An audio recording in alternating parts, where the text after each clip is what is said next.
We're back. Ryan Shafer, Jeff Carter getting set for match number 3, Pepsi Championship from Indianapolis. This great bowling city hosting its first event back in 1962, the Indianapolis Open at Play Bowl, won by Billy Wallou.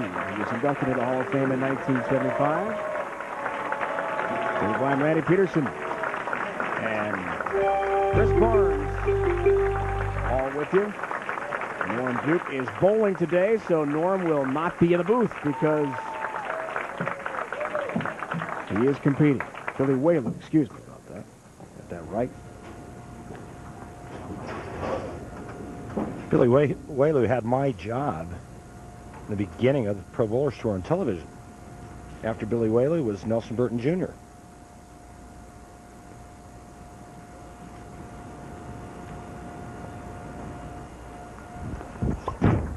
Shafer starts us. Third match. All 10 down for Ryan. Head-to-head for the first time ever with Jeff Carter, who comes to us from Springfield, Illinois. Jeff had never been on TV. The 37-year-old made the U.S. Open with a tremendous run for round-robin match play. Total pinfall there. Same format here. And Chris, same result, back-to-back shows. He may be the hottest player on tour right now. I got to tell you guys, I'm really proud of what Jeff Carter has done. You see his mom and dad are here, along with his daughter, Kaylin, and the success that he's had the last couple of weeks, and it's obvious that success breeds confidence. Jeff being a very lighthearted, quick-witted kind of guy. I consider him one of my good friends out here, and I'm very proud of what he's been able to accomplish the last couple of weeks. So Caitlin is here. She's 9 years old, and son Trey, who's 2, back home in Illinois watching on TV.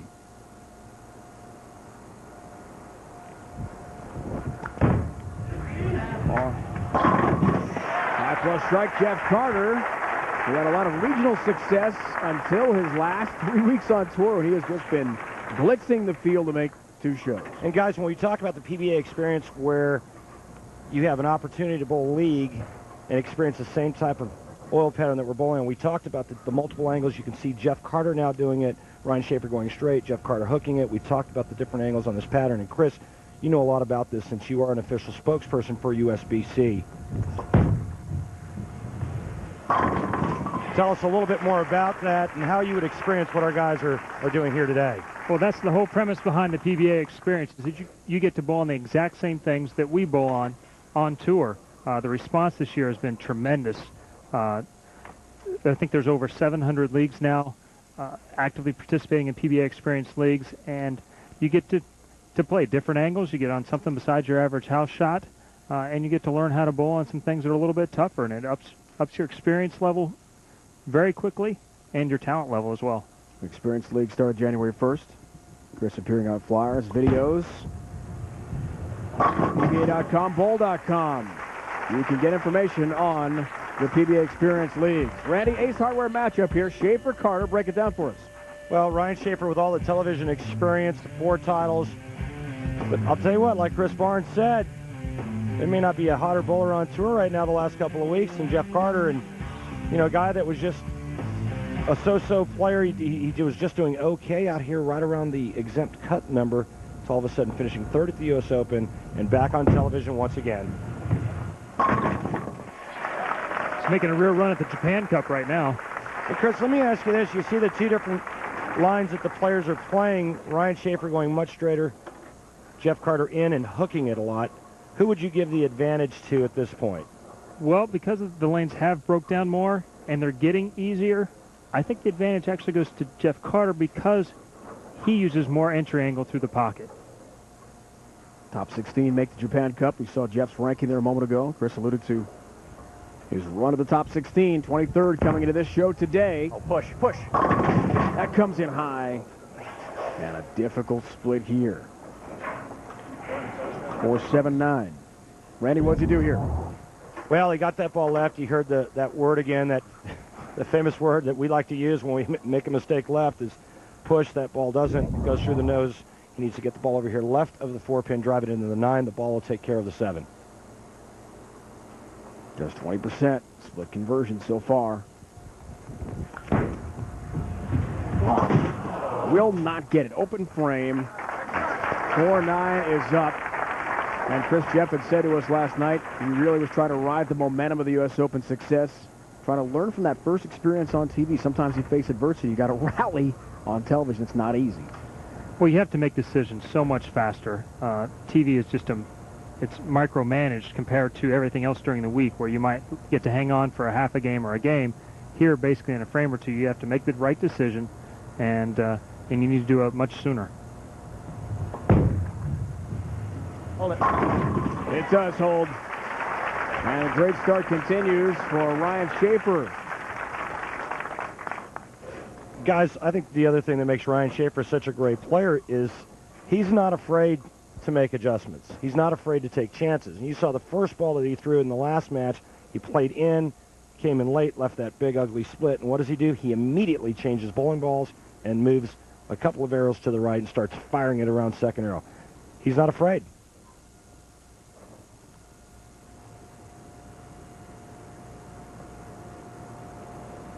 Looks for the front five. Can he stay perfect? All 10 down. What a start for Shafer.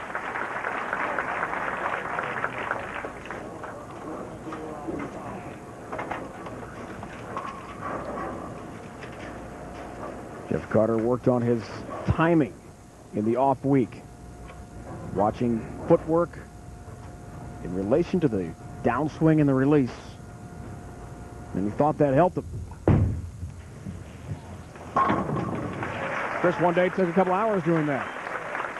And Jeff Carter with a nice strike there, relating that running to the atomic edge with his delivery. Well, it's all about the timing, like you said, Dave, and keeping that elbow in. You see that hand open. What this does is create a lot of axis rotation and a lot of down lane reaction. And that's the form that helped him average 261 in league a couple of years ago.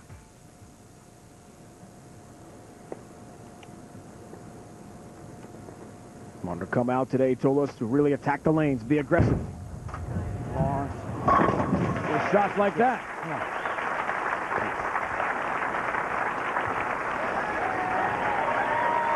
Ryan Shafer with his perfect start has a huge lead on Jeff Carter from Springfield, Illinois. It's the semifinal. The winner takes on Norm Dukes for the championship, the Pepsi championship here in Indy. Well, we all know the answer because Norm will be in the championship match. That's right, it's the top seed here, Step Ladder Bowling at Woodland Bowl, Indianapolis. Norm a tremendous week.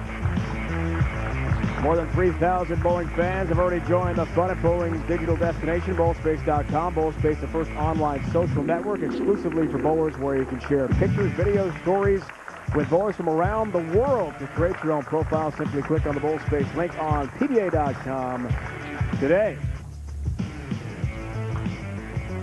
Dave, I'm going to blackmail you with a couple of bowling pictures of you. Space. No one wants to see that. It is not pretty. 42 feet to gutter ball. Motel 6, sixth frame here for Shafer. He has front five, $600 for 6 straight, which he accomplishes. It comes from Motel 6, the official logic partner of the PBA. Also eligible for a $6,000 bonus if he throws a front 6 more than any other bowler this year. I couldn't get 6 pins, much less 6 straight strikes. I mean, he made it look like that shot was worth $6. He just got up there so smoothly, again, so calmly. I think that's the hardest shot to throw, is that first one out of the break. And he pretty put the hammer on Jeff Carter now. Yeah. Ryan's not fooling around.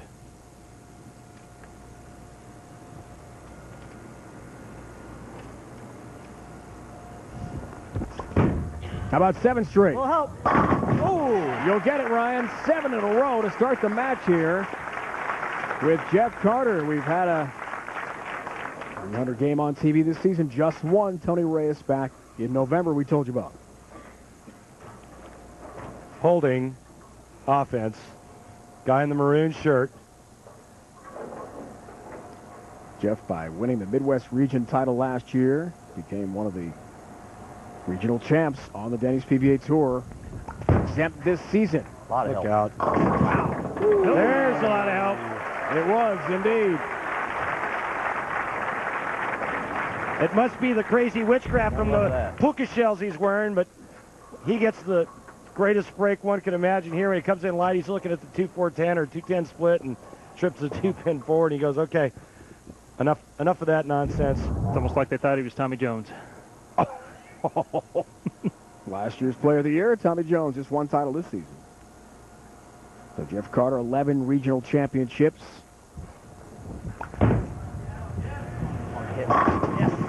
Won the title last year in the Midwest Regional with David Barris. And now makes his second TV show in 102 career events. He will not, it appears, win his first career title. So look at the perfect games. The average way up heading into this event. Average up 5.89 from 3.91, Chris, from a year ago. How do you explain that? Well, we just had more oil in the front part of the lane this year. The taper front to back's been bigger. That allows guys to get the ball down the lane easier and create more angle on the back end. Now, the bottom line is the pattern's played easier this year. Plain and simple. He's got 8 in a row to begin this game. Re-rack, please? Re-rack. He'll take a re-rack right here. We've had 10 300s this week at this event before today, including Mike Devaney and Tony Riss. Let's go back to match number 2. This is the very first shot that he threw against Tony Reyes, and you can see the 2-4-10. So this is a ball change that he makes. He ends up making that split.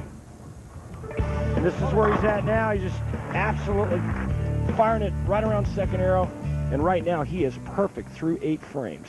Great adjustment from a great player who's not afraid to take chances. He's thrown 39 career 300 games. How about 9 straight? You bet. 9 in a row. He knew that was good right off his hand. Hey, maybe if he shoots 300 and goes on to win the tournament, maybe folks will start to realize just how great this guy is. This is called 10 back. It's like a vortex just sucked those pins right off the deck. Tony Reyes, this season, Mika Kovaniemi, 03, Norm Duke, 03. The last 3 300 games on TV. That's a high shot. Jeff Carter out of this one. Yeah, this is the shot that Jeff's really been working on. He says when his elbow gets out, that everything goes bad. But it really starts with his timing. He's a 6-step guy. He likes getting his push away between the second and third step. When he gets it in a little bit too early, it's like that. His feet get fast. He pulls his swing down. The elbow goes out, and he ends up left with tilt. Takes care of a nice split. Wow, that was difficult pickup there for Jeff Carter. But, Chris, how much of that shot was because he went light? He got it too far right the last time on this lane and left the 2-pin. As you can see, this is really the only way to make that split, and he does it perfectly. But how much of it was the residue from the shot before on that lane? Well, I think that probably had something to do with it for sure. He missed his target by quite a ways right, though, so I think he probably had that out of his mind. But he definitely shut it down quick. Caitlin rooting on her dad. Another bad shot. Crossing over, and What do you mean that was lucky a bad there. shot, Randy? That was a rack adjustment right there. As he crosses over the headpin for a Brooklyn strike, and I guess Jeff heard you clearly there, Randy. You think Jeff knows what we're talking about? Jeff's the only other player that I know of other than Pete Weber that uses a full glove on his right hand. He cuts the thumb out, and he says it's to protect his fingers. Same thing that Pete Weber does. Ryan Shafer is mathematically eliminated. Jeff Carter will take this experience on to next week, and Ryan Shafer hopes to shoot a perfect 300 game. Jeff involved with his dad. We saw his father here. Their family lumber yard business. They also have ownership in hotels and a couple bowling centers in the Springfield, Illinois area. A very astute businessman and has done well in the last few weeks after such great regional success. On the national tour, he's been something. Double wood, successful, but not the 10-pin. And the day will end for Jeff Carter. The testament to hard work. He's put in the time. It's been a lot of effort, and he's improved a lot over the last 3 years. He's gone from being a great league bowler and the highest average ever to he's becoming a great tour player in a hurry.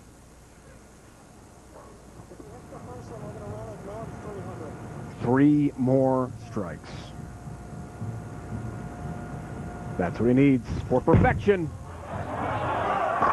There's one. Come on, Ryan. Norm Duke has done this as well, guys. We told you about January 2003 against the great Walter Ray Williams Jr.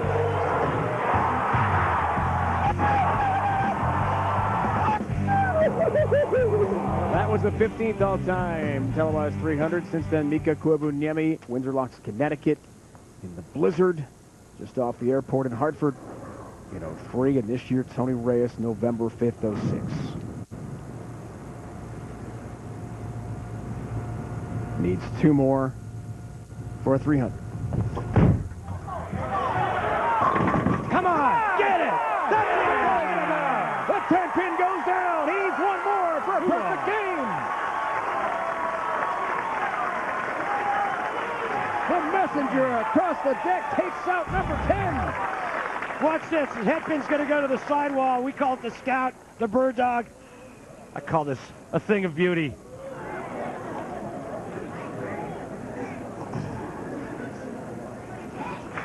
Here's the trip. Here's the reaction. One more strike for a perfect 300 game.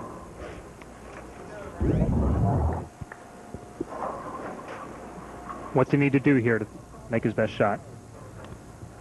Turn it off. $10,000 bonus from the PBA if he's successful.